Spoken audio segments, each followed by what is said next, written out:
जी हाँ, आपने सही सुना कि इर्रेगुलर पीरियड्स में भी आपको प्रेगनेंसी रुक सकती है। बस एक छोटा सा काम आपको करना है कि आपके जितने दिन में पीरियड्स आते हैं, अगर आपका पीरियड 45 दिन में आता है या 30 दिन में आता है, तो इसको कम से कम आपको 6 महीने ऑब्जर्व करना होगा। इससे आपका ओवुलेशन डे निकालने में मदद मिलती है। तो आपको कम से कम 6 महीने अपने पीरियड साइकिल को ऑब्जर्व करना है।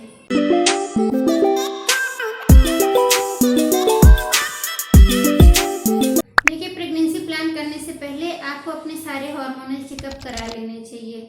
जिस दिन आपका पीरियड है उसके सेकेंड डे आपको ये सारे हार्मोन चेक कराने हैं। Number 1 thyroid profile, number 2 prolactin hormone, number 3 LH hormone. इन सारे हार्मोन का चेकअप कराना है आपको। अगर ये सारे हार्मोन्स आपके नॉर्मल होते हैं तब तो बहुत अच्छी बात है, और अगर इनमें से कोई भी एक गड़बड़ निकलता है तो उसका पहले आपको इलाज करना पड़ेगा। तो चलिए बात करते हैं कि आपके हार्मोनल चेकअप सारे नॉर्मल हैं।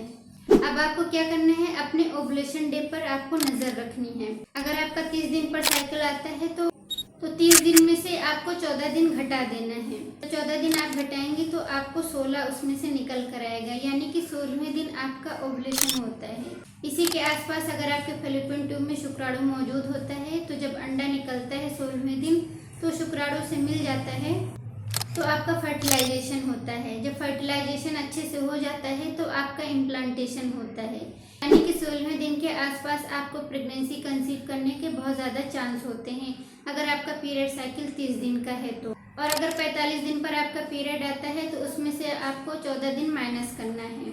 जब आप 45 में से 14 घटाती हैं तो 31 निकल कर आता है, यानी कि 31वें दिन के आसपास आपका ओवुलेशन होता है। 31वें दिन से पहले 4-5 दिन पहले आपके फैलोपियन ट्यूब में शुक्राणु का मौजूद होना ज़रूरी है, क्योंकि जब आपका ओवुलेशन होता है अंडा निकलकर आपके फैलोपियन ट्यूब में आता है तो वहाँ पर फर्टिलाइजेशन होता है। जब आपका फर्टिलाइजेशन हो जाता है तो उसके 1 हफ्ते बाद आपका इम्प्लांटेशन होता है। अगर इस दौरान शुक्राणु अंडे से मिलता है तभी आपका इम्प्लांटेशन हो पाएगा। तो इसमें घबराने की बात नहीं है कि आपका 45 दिन पर पीरियड आता है या 30 दिन पर पीरियड आता है, कैसे कंसीव होगा। अगर आप ओवुलेशन डे को ट्रैक कर लेती हैं तो आपको प्रेगनेंसी 100% रुकेगी।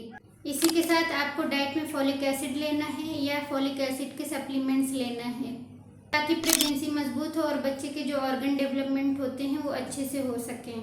अगर आपके पीरियड बहुत ही इरेगुलर हैं, 14 से 15 दिन में ही आ जाते हैं या 4-4, 5-5 महीने के बाद आपके पीरियड्स आते हैं, तब आपको बहुत ज़्यादा प्रॉपर ट्रीटमेंट की ज़रूरत पड़ती है। अगर आपका एलएच और एफएसएच हार्मोन बढ़ा होता है तो ये इंडिकेशन मिलता है कि आपको पीसीओडी है। जिन महिलाओं को पीसीओडी होता है उनको भी कंसीव होता है, इसलिए आपको परेशान होने की ज़रूरत नहीं है। आपके पीरियड इरेगुलर हैं या फिर आपके हार्मोन गड़बड़ हैं तो आपको प्रेगनेंसी नहीं रुकेगी।